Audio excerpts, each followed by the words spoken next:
Hey, bonjour tout le monde, j'espère que vous allez bien, bienvenue dans une nouvelle vidéo retour d'expérience. L'idée aujourd'hui, c'est de s'intéresser à comment se mettre en valeur lors d'un entretien. Alors je dis bien se mettre en valeur sans en abuser, à ne pas faire de bullshit et vraiment respecter ce que l'on a fait et respecter la personne à qui on est en train d'expliquer les choses. Être à l'aise dans ses baskets quand on va aborder les choses, je trouve ça très important. Se mettre en valeur, ça aborde deux choses, à la fois sur le fond et à la fois sur la forme. Ça, c'est quelque chose qui est primordial. On oublie, en tout cas certaines personnes oublient, lors d'un entretien, la forme compte tout autant que le fond. Lors d'un entretien, ce qu'il faut retenir, c'est que la personne va avoir très peu de temps pour vous évaluer. Et va prendre tout, ou en tout cas le maximum de choses que vous allez faire comme élément pour pouvoir vous évaluer. Ça va être de l'ordre de la mimique, ça va être de l'ordre de la structuration, de la manière dont vous abordez les choses, ça va être de l'ordre du fond également dont vous allez aborder les choses. Donc se mettre en valeur va également reposer sur les mêmes principes. Alors là on va aborder deux choses, deux aspects différents. Il y a le bloc, on va dire, qui va se rattacher aux éléments qui sont de l'ordre du professionnel. Et malheureusement, il y a aussi des éléments qui sont hors professionnel, qui sont pris en compte.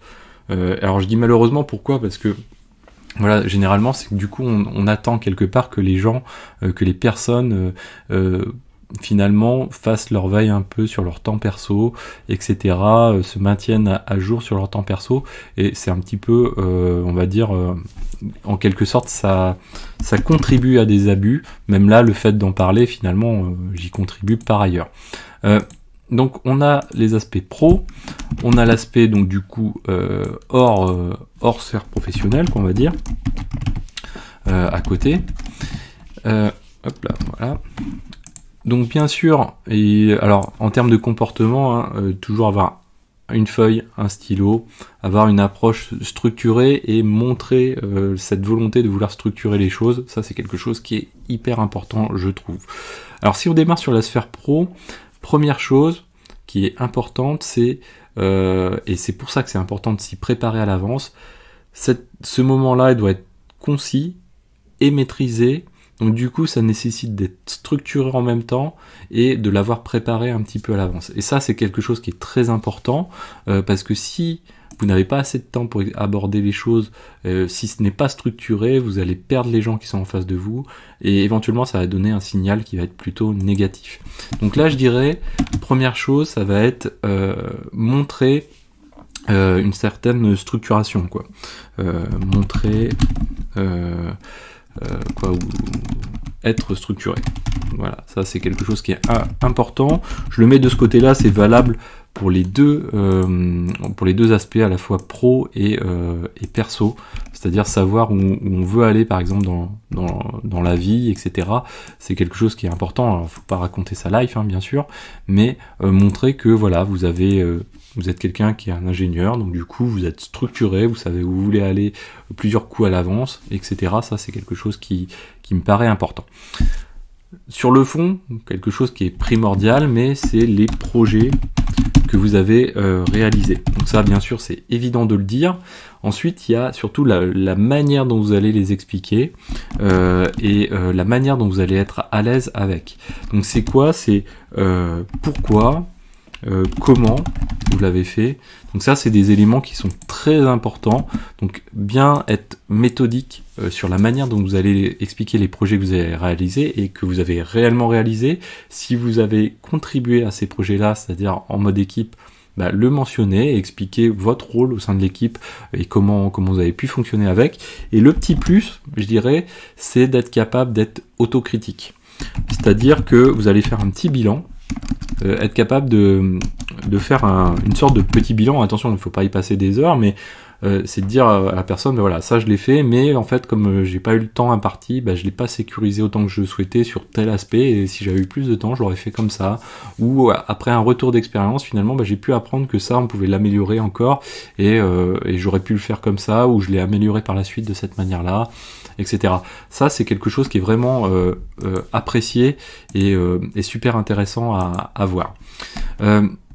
Par ailleurs, donc du coup, il y a un autre aspect sur le fond qui est assez intéressant à voir, c'est pour vous juger un petit peu de votre aspect intégration, on va dire, dans une société, c'est d'être capable, toujours pour vous mettre en valeur, d'expliquer expliquer le métier, tout simplement le métier de la société, de la compagnie dans laquelle vous avez travaillé.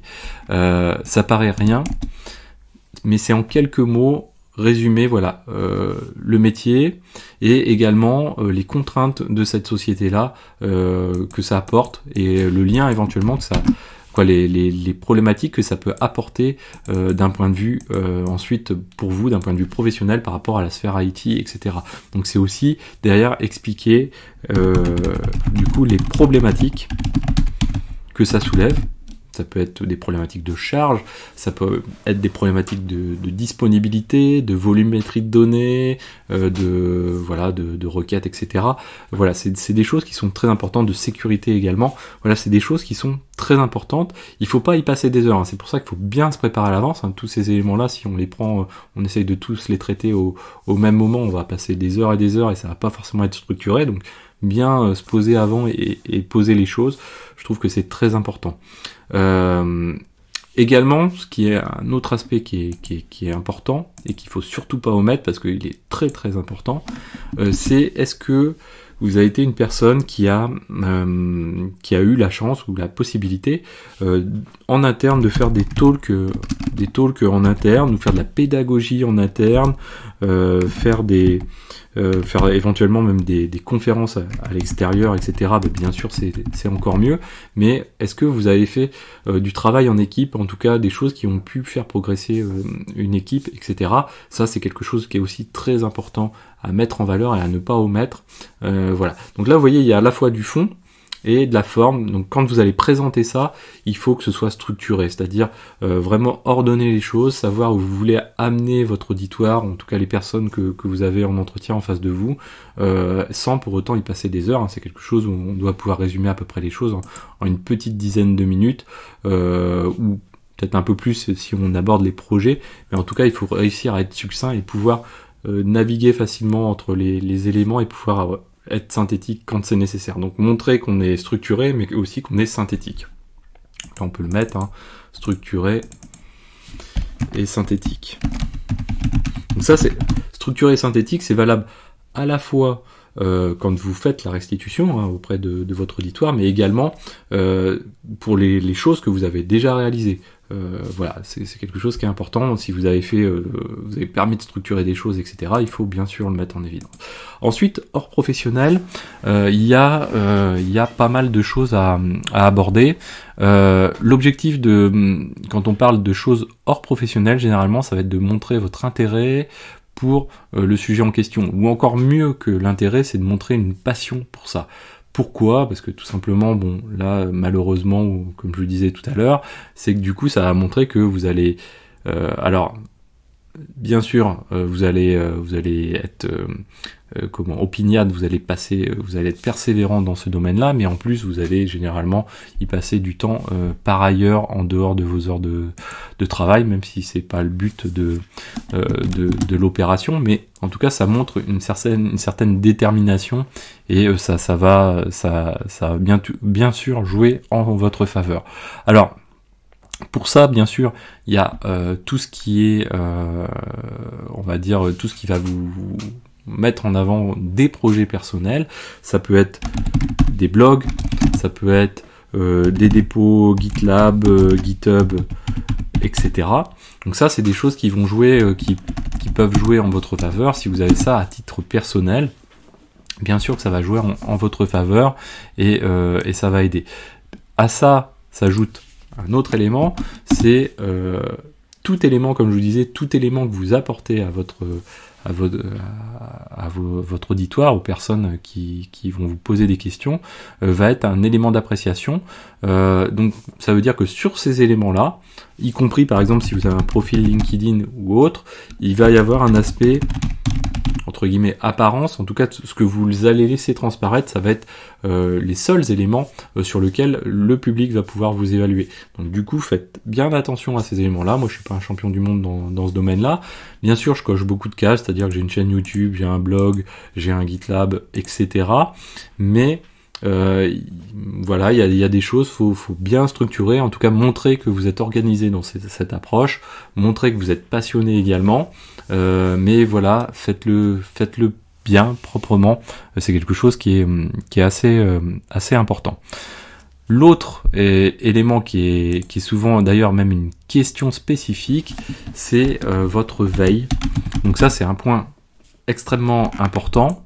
Personnellement, je suis pas un fan de veille, mais je vous expliquerai pourquoi. En tout cas, ça peut être un point très positif. Moi, je suis capable d'expliquer ce que je fais, mais pourquoi je n'aime pas tout à fait le terme veille proprement dit, etc. Néanmoins, voilà, on va le résumer comme ça aujourd'hui. La veille, être capable d'expliquer, ou en tout cas si vous en faites une, d'expliquer comment vous fonctionnez, de montrer que vous êtes structuré dans cette approche de votre veille technologique. Qu'est-ce que vous aimez aussi du coup à travers cette veille, qu'est-ce que vous suivez, ça c'est super intéressant. Expliquer également si vous suivez des blogs, des chaînes, des éléments spécifiques, peut-être faire citer quelques noms, etc.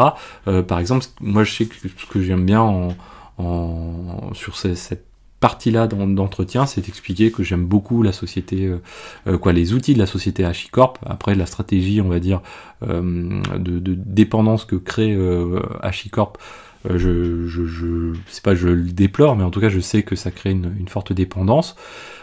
Pas du vendor locking, mais quasiment. Mais derrière, par contre, je sais que j'aime beaucoup ces outils-là et je sais expliquer pourquoi, etc. Donc ça, c'est un point fort, on va dire. En tout cas, ça peut être un point fort pour vous. Ça, c'est quelque chose qui est important. Montrer comment vous êtes organisé sur cette veille, c'est vraiment un truc super bien. Et il faut vraiment s'attendre à cette question-là et pas être surpris avec et parce qu'on peut passer beaucoup de temps essayer d'expliquer comment on fait sa veille si on n'est pas préparé à l'avance à répondre à cette question. Donc il faut vraiment bien s'y préparer. Si vous avez aussi, c'est pareil à titre perso et ça c'est à ne pas manquer si c'est le cas, si vous avez une infra perso, expliquez-le, même une toute petite infra perso, expliquez ce que vous faites, ce que vous bricolez et pourquoi vous le faites. Ça, c'est quelque chose qui est important. Montrer que vous avez une approche logique, un peu d'ingénieur, c'est-à-dire avec un mode, une approche constructive, quoi. Donc ça, c'est quelque chose qui est important également. Donc voilà, ça c'est, on va dire, un petit résumé de ce que je pense et ce que généralement j'ai un petit peu en tête, où je fais attention, en tout cas, quand je passe des entretiens, pour essayer en tout cas, de montrer ce qui ressemble un peu le plus à ce que je sais faire et comment je fonctionne au quotidien. Ça, c'est quelque chose qui est assez important. C'est une étape à ne pas improviser, quoi, en fait. C'est ça que je veux dire. Donc, prenez du temps à élaborer ça.